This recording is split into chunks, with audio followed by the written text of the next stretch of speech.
This is in no particular order, according to Brian, so this is just a random list of our top 5 from the rounds. So let me start with just at the top here, and I'm going to mess up the last name, so Arsen Avagan, how do you say it? Avagan. Avagan. All right, so give him a round of applause. R. Akram Ahmed, give him a round of applause. We have lots of people with hyphenated last names. Leon Lewis Nicole. Some not so hyphenated, Blake Bryan. And our last, but not necessarily our least, Gabrielle Brownfield.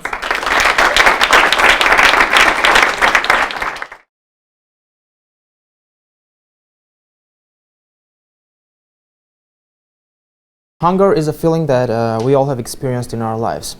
While most of us can satisfy their basic food needs, there are a lot of people in our community who are struggling with hunger almost every day.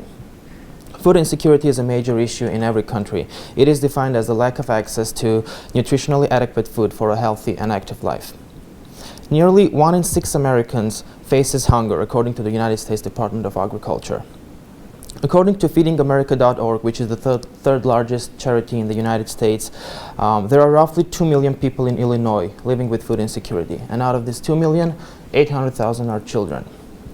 My objective today is to get you to take action to help these people who go to bed hungry. First, I'll discuss the details of this problem in our community. Then I'll talk about how this problem is solved in the community level. I'll also state how we can help the community around us, and finally I'll explain how fixing the problem can benefit can benefit you as community members. Now let's discuss how big the problem is in our community. So Champaign County has one of the highest food insecurity rates in Illinois. There are 200,000 people living in Champaign County, and almost 1/5 of the population in Champaign County, 35,000 people, face food insecurity every day. Around 8,000 children in Champaign County alone are not getting enough nutritious food that is so vital for their health, growth, and development. So how do we deal with hunger? Well, there are food banks in each state, which are mostly non-profit organizations that get food and money donations from different donors and distribute this food to the people in need, either directly or indirectly through programs and agencies such as food pantries, emergency shelters, soap kitchens, and daycare services. So the people who are facing food insecurity in our community are helped through the great efforts of the Eastern Illinois Food Bank. Eastern Illinois Food Bank was established in 1983, and it includes 220 agencies and programs in its network that serve the people who struggle with hunger in 17 counties in Illinois, including Champaign County. When it first opened in 1983, its warehouse distributed 30,000 pounds of food in the first year, because there was very little community-wide effort to help the insecure people. However, the support from the community started to grow since then, and now Eastern Illinois Food Bank distributes more than 8.6 million pounds of food on a budget of $2 million each year. It reaches around 116,000 people who visit its 220 agencies annually. So there are plenty of ways that we can have our own investments in supporting the communities around us. Here's how. You can donate your money to Eastern Illinois Food Bank to help it reach more people in our community. Money donations are highly encouraged at food banks in general, because food banks purchase food in bulk at very low prices. So $1 can purchase up to $20 worth of food. So think of this. A $10 donation to Eastern Illinois Food Bank can serve up to 50 families with meals. According to the United States Department of Agriculture, an estimated 30% of national food supply is wasted. Approximately 130 billion pounds, equaling to $160 billion worth of food, ends up in U.S. landfills each year. United States Department of Agriculture also states that 43% of this national food waste comes from homes, yet only 2% comes from food manufacturers. So we can save a small portion, at least a small portion of the 60 billion pounds of food that we waste at our homes each year, and donate the food to food banks to help them reach their full potential. Eastern Illinois Food Bank accepts food donations also, and you guys can think ahead of time how you can make use of inevitable leftover food in your household. And instead of dumping the leftover food in the trash, donate it to Eastern Illinois Food Bank. They'll definitely find a good use for it. Well, it's not only through money and food donations that you can help food insecure people. Your time can also make a difference in the lives of your neighbors who are struggling with hunger. Eastern Illinois Food Bank offers plenty of volunteering opportunities for both kids and adults. By volunteering, you can help the food bank sort, pack, and distribute food to your neighbors in need. By volunteering for Eastern Illinois Food Bank, you will feel that you are doing something good for the society and having your own little investment in making people's lives better.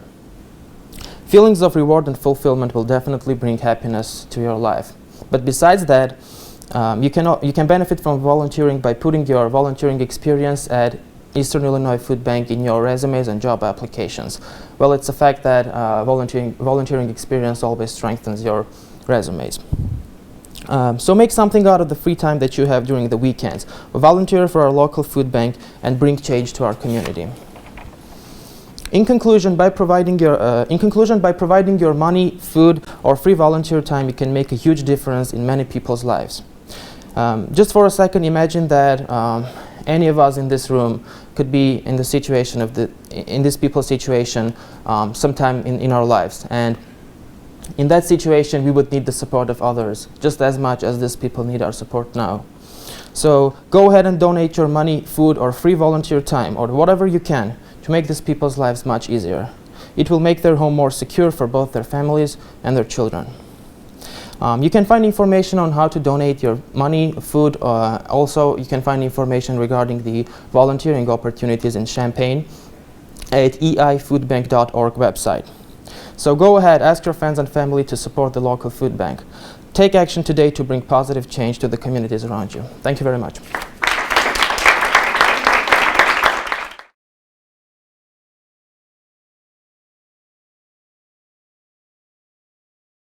Depression can be a very difficult subject to talk about.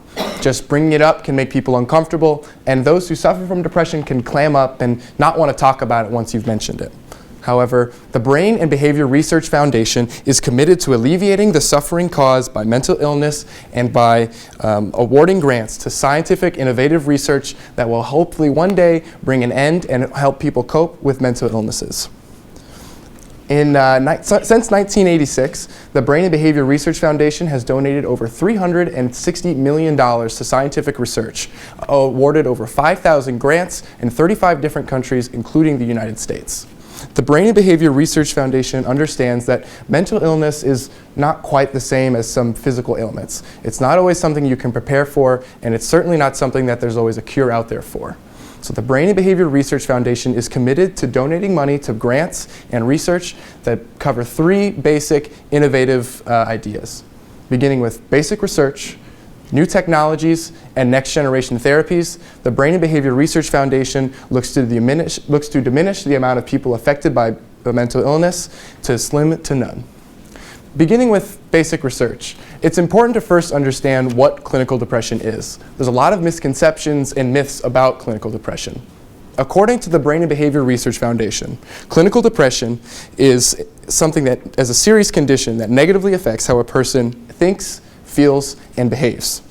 And unlike regular sadness, it's something that affects your daily life and can stop a person from being able to anticipate or participate in pleasure. The Brain and Behavior Research Foundation understands that this is a worldwide issue. And with over 350 million people around the globe that have been affected by depression at one point in their life, according to Science Life magazine, they understand that their work is far from over. Dr. Kenneth Keller was awarded a grant from the Brain and Behavior Research Foundation to conduct a study on over 1,000 pairs of female twins to study the effects that our environments have on the forming of mental illnesses. He looked at these female twins that were all diagnosed with discordant major depression, meaning that one set of the twins was diagnosed with depression and the other was not. He studied the effects that their environment had on their ability for their genes to grow and their developmental stages. What he found would lead to a completely new generation and research field called epigenetics. He was able to focus down that the environmental risk factors impact your genetic expression to cause major depression. So simply put, whether that you grew up in a small town where you might feel seemingly alone, or in a large town where you might feel very, very small, or if your environment is a college student where you might be very, very stressed out, and in our adolescent stages where our brains are developing the most, we're at a higher risk for developing mental illnesses like depression. He found that these environmental factors are crucial to understanding exactly what kind of mental illnesses you can develop and how to treat them looking forward. The next innovation that the Brain and Behavior Research Foundation donates grants to is its new technologies. Things like brain stimulation and transcranial magnetic stimulation. Try and say that 10 times fast, I promise, it's really hard.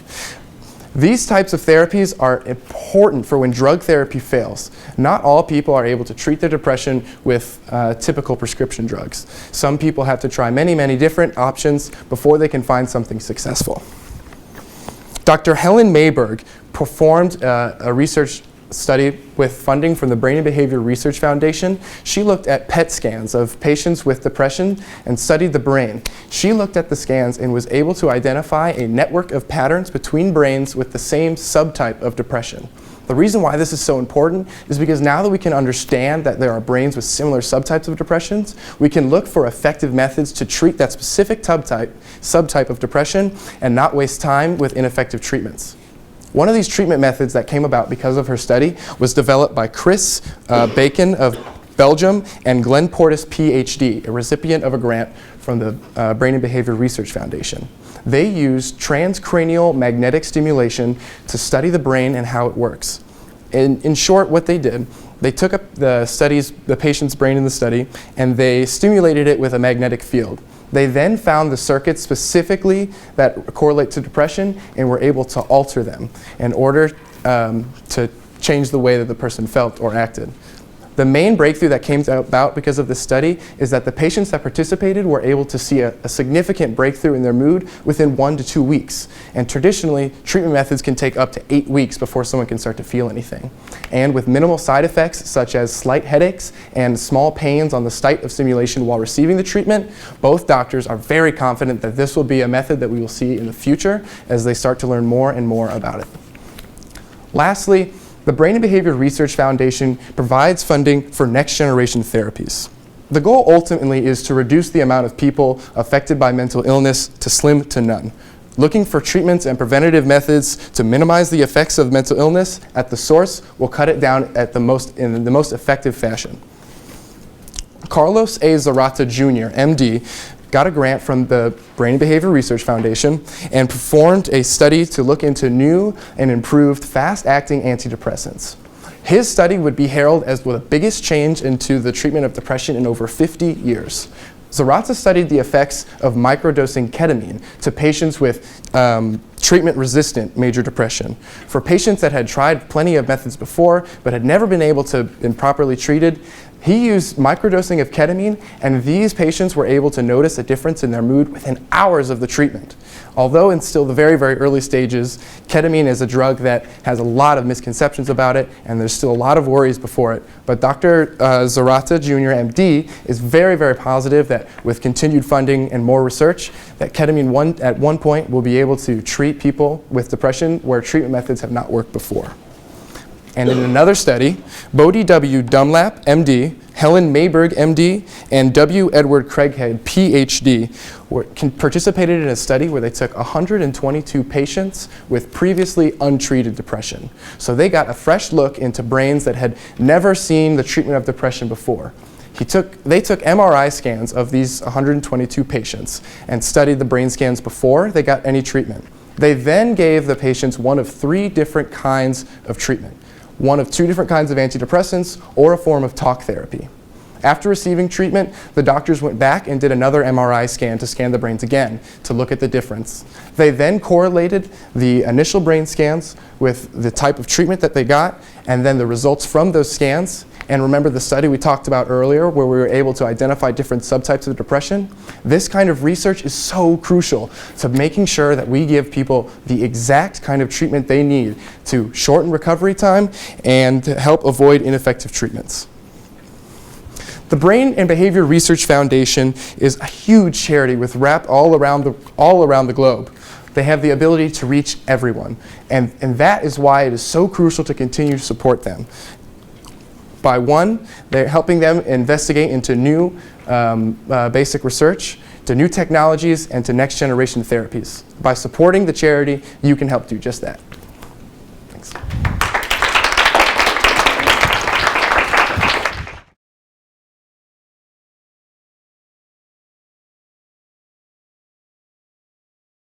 Potentials are like elastic bands.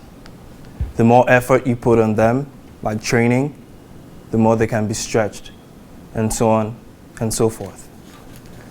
Today I'll be talking about the problem of lack of quality education and training in Africa, and that is affecting the economic growth in Africa.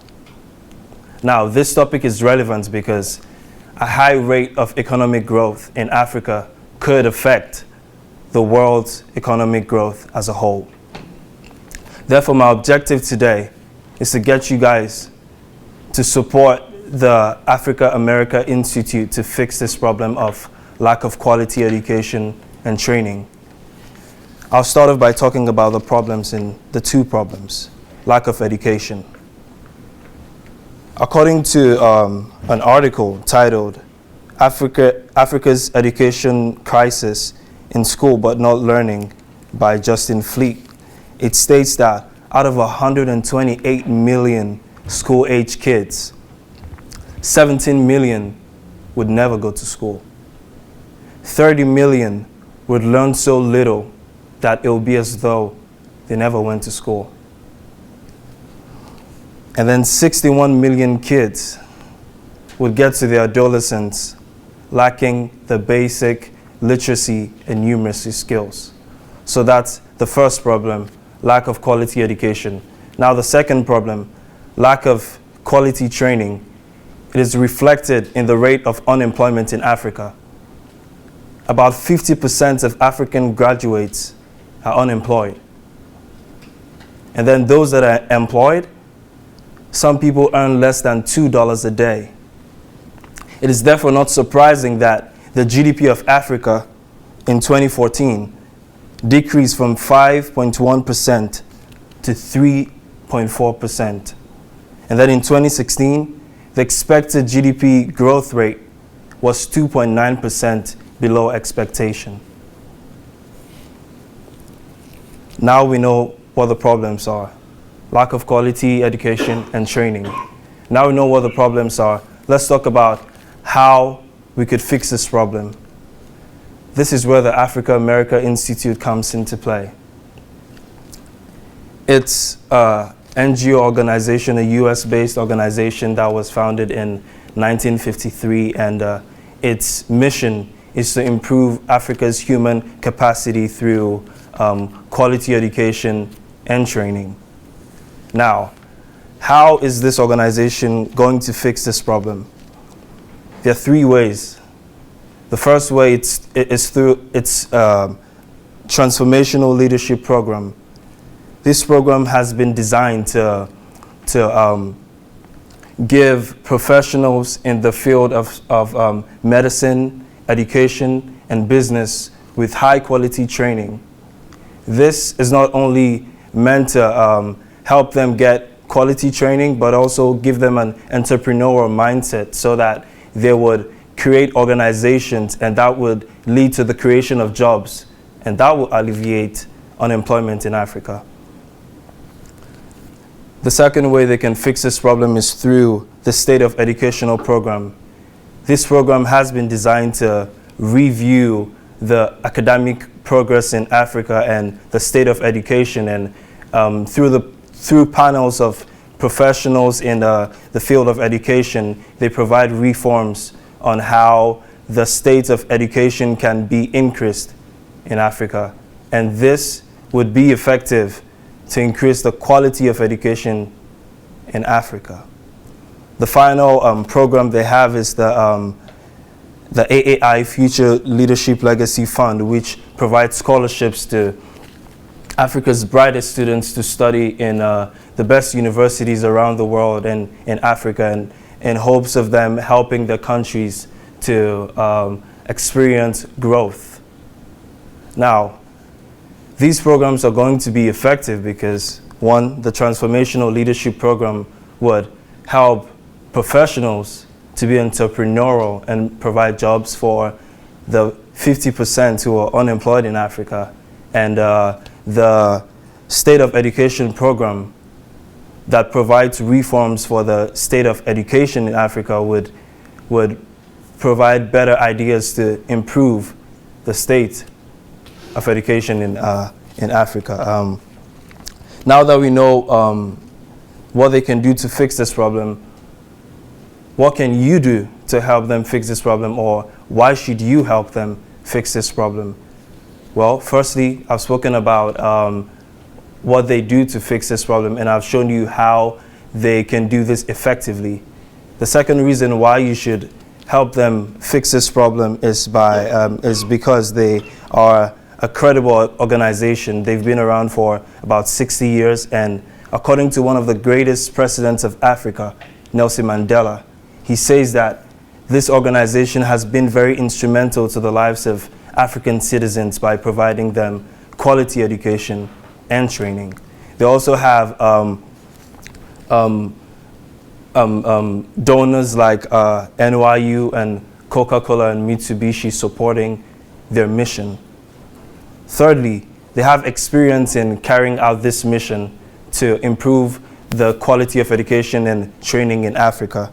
They've trained about 3,200 professionals in a review from 1963 to 2003, and about 85% to 90% of professionals that went out of their nations came back to help their nation. So that is outstanding, and that is the best way to see results in Africa, by getting professionals come back to help their nations. Now that we know why we should help this organization, how can we help them fix this problem? Well, the best way to help the AAI fix the problem of low quality education and training in Africa is by supporting them financially. Because they're an NGO organization, and the majority of their funds come from donations and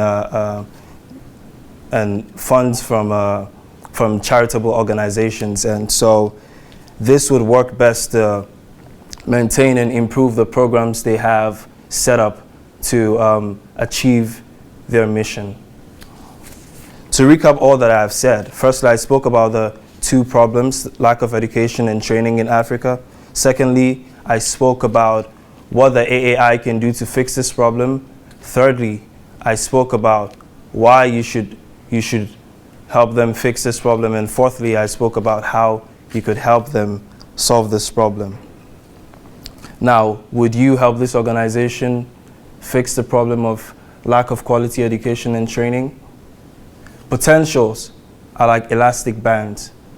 The more effort and training you put on them, the further they can stretch.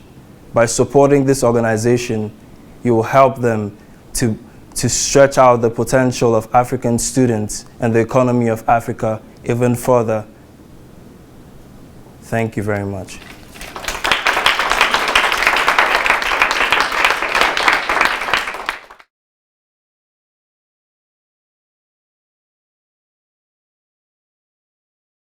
Cancer patients don't stop because they're tired, and for one night, neither do we. When somebody is diagnosed with cancer, their whole life stops. Feelings and emotions run through their head. They're thinking, what's next for me? Am I going to die?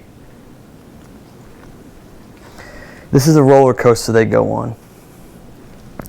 And like the first part of my quote where I said cancer patients don't stop because they're tired, that is because cancer is 24/7, 365, until the disease is gone, Other than that, there's no other choice for them. And for one night, neither do we. Neither do we, because the National Cancer Society puts on their leading fundraiser event, Relay for Life, throughout the country and the world each year. I've had the pleasure of attending this event 4 times all the way through. Now, when I mean all the way through, it's a 24-hour event. It's a 24-hour event, and you hear the name Relay because you're in a team. You're switching off throughout the night, walking. You're walking around a track for cancer. In addition to that, for the past 10 years, I've also been lucky enough to work their survivor dinner, as well as helping tear and set down for this event.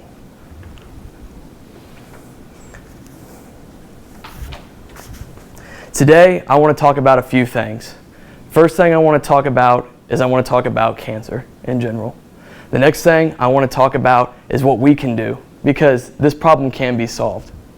Last thing I want to talk about is what Relay for Life can do for those and for yourself.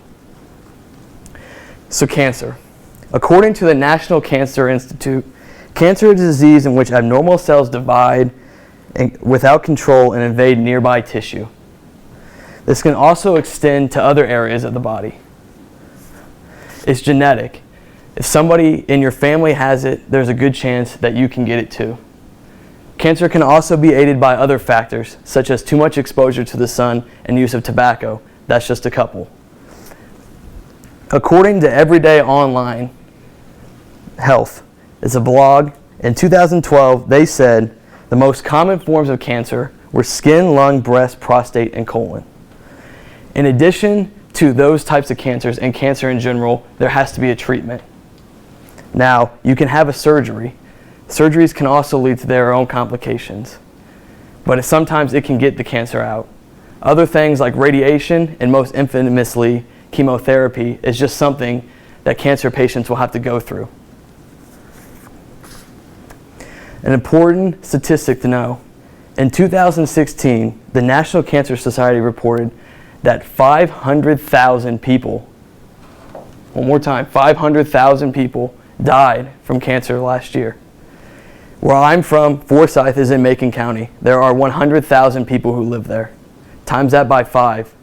And if you've ever been to Decatur, which is in Macon County, similar to Champaign, that's a lot of people who lose their life in 1 year.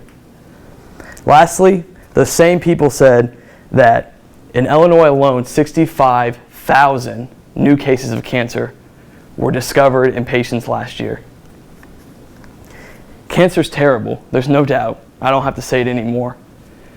But there is a solution. It's a solution with giving your money and giving your time to Relay for Life. Giving money to Relay for Life is as easy as if we all were a team. We all give $5, $10, and before you know it, we can make $1,000. That goes directly to cancer research, to cancer patients in your town or area where Relay for Life is held. Also, you can give your time. Like I gave my time in Macon County to the Survivor's Dinner. The Survivor's Dinner is something that is hard to explain. It's hard to explain because you see lots of people who are going through a struggle much harder than yours, but they smile probably more than any of us do because of that support that you give them. It's something unmatched. When it comes to Relay for Life, there are a couple other things that I find very important when it comes to the support. Is when it becomes dark, all around the track there are candles. They're in buckets, they're luminaries. They support the people who have passed away from cancer. And what really gets to you the most in your heart is that it's dead silent for that time while we honor those. Lastly, after the 24 hours is concluded and you're tired and you're sweaty and you've been going through this event, you can look at yourself and you can think, this is a simulated day for a cancer patient. So I've told you about cancer. I've told you about how we can eliminate cancer. We can find a solution. And I told you what Relay for Life is about. Cancer is feared. There's no doubt about that. Maybe not today, maybe not tomorrow, but with your continued support, we can put an end to the narrative that cancer has of defeat. Join the relay, Relay for Life. Thank you.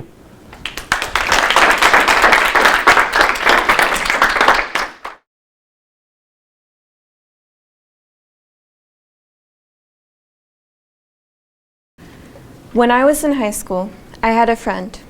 For privacy purposes, I will not be using her name, so let's call her April. April became pregnant in her first semester of college. The father of the child refused to claim it was his. Her parents, for the sake of helping her complete college, told her to get an abortion or they would disown her. Feeling like she had nowhere to go, she got the abortion without any counseling before or after the abortion.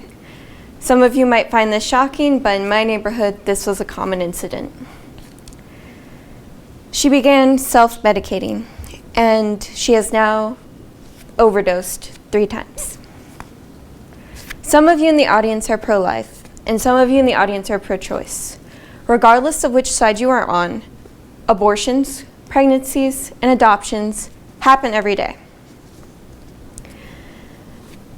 And that's why I'm calling to you to donate to Living Alternatives today. It's a pregnancy resource center that provides care for women for whatever decision they make. I have been donating to Living Alternatives since I was very small. My church used to have the little bottles that you would fill up with your loose change from your car or your couch. As a little kid, having an excuse to search for change in the couch was super exciting. And you fill up these bottles and turn them in. I've also have friends that have had miscarriages, abortions, and have had pregnancies. And let me tell you, being one person alone, it's very hard to give them the proper care they need. If not, sometimes it feels like it's impossible. Now, I'm going to talk to you today about how Living Alternatives is beneficial to Champaign-Urbana area and how to donate to Living Alternatives. Living Alternatives provides several options. One of those options is counseling after abortion or before. So many of you might be wondering, well, when a woman gets abortion, doesn't she get counseling before and after? Unfortunately, not always. According to afterabortions.org, published in 2004, 67% of women felt that they did not get proper counseling or any counseling at all before or after an abortion. Some of you may be wondering, why would a woman need counseling before and after an abortion? Well, after an abortion, according to the American Pregnancy Association, as of 2016, women can develop depression after an abortion, suicidal thoughts, they can develop eating disorders, and that's just to name a few. Now, not all women need counseling after an abortion, but those who do should be able to get the proper care they need to cope with what just happened to their body. Now, if the woman does not want to get an abortion, she has other options as well. Now, what I love about Living Alternatives is it's a judgment-free zone. Yes, they do not provide, they do not provide abortions and they do not support abortions. However, if a woman does get an abortion, she will not be judged for it. Instead, she'll get the proper care she needs. Judgment-free, safe, and secure. Now, the other sources that they provide is for adoption. No, they're not an adoption agency, but they can help the woman find the proper adoption agency that fits them, and they can help them find an adoption attorney. Living Alternatives also provides care for the woman throughout the pregnancy while she's before the adoption, so that she knows she's taking care of her body properly for the child, and that she is knowing what's going to happen, what the kicking's going to feel like, and all that jazz. And then after the adoption, she's also provided counseling as well. According to Women's Health, as of 2017, some women will experience adoption grief. Yes, their child didn't die. Yes, their child is still perfectly healthy with another family, but some women, that separation can cause them grief. And Living Alternatives gives them the option to seek counseling to cope with that grief. Now, if the woman isn't thinking of adoption, if she's not thinking about abortion, if she just wants to know, hey, am I pregnant? Or what do I do if I'm thinking about getting pregnant? Or what if I am pregnant? They provide ultrasounds and pregnancy tests so that women can find out, hey, what's going on with my body? They also provide HOPE, HOPE, a program that offers women a counseling step-by-step program. And for each step they complete, they get baby bucks, which can be spent at Living Alternatives, where they can buy formula for their children, baby bottles, baby blankets, diapers, you name it, anything that can help them with their new child coming along. And also, if a woman just wants to know what happens with pregnancy, they can come into Living Alternatives and ask questions. Now that I've told you about the sources that Living Alternatives provides, I'm going to tell you about how to donate. You can donate either your time or your money. Now, if you donate your time, you can volunteer at one of their events. You can paint children's faces to raise money for children coming into the world. You can donate your time by helping carrying all the baby supplies to new mothers. Also, you can donate your money on hopeforofuture.com, or you can just show up to their facility at 205 East Wilbur Avenue, Champaign, Illinois, 61824. You probably won't remember that. You can just Google their location. It's not too far away.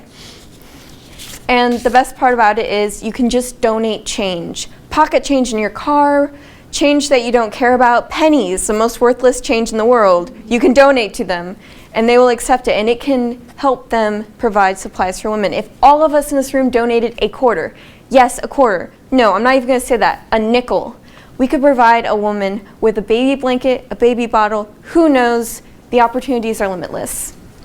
So, now that I've told you how to donate and how the different sources they provide for women about to have children, I hope you donate today and make sure all women who are pregnant receive the counseling they need and no one else ends up like my friend April.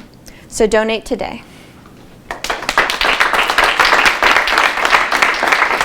So we're going to start with 5th place.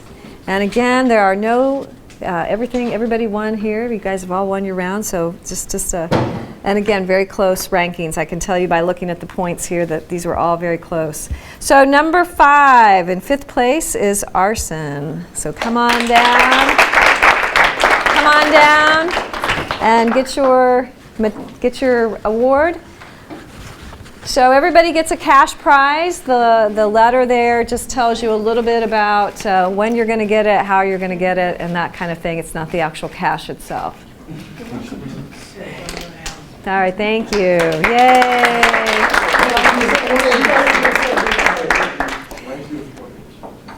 In 4th place, Leon, come on down.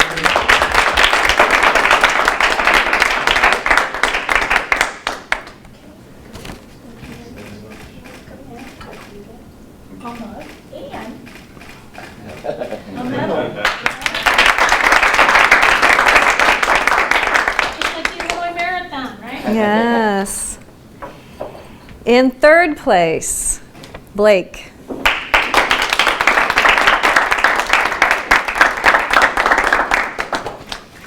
Right, congratulations. Mug and you're welcome. Right. In 2nd place, Ramey.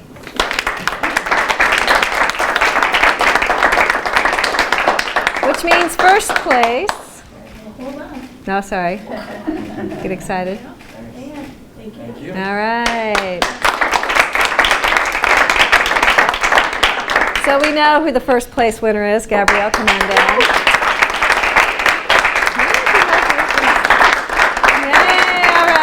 job.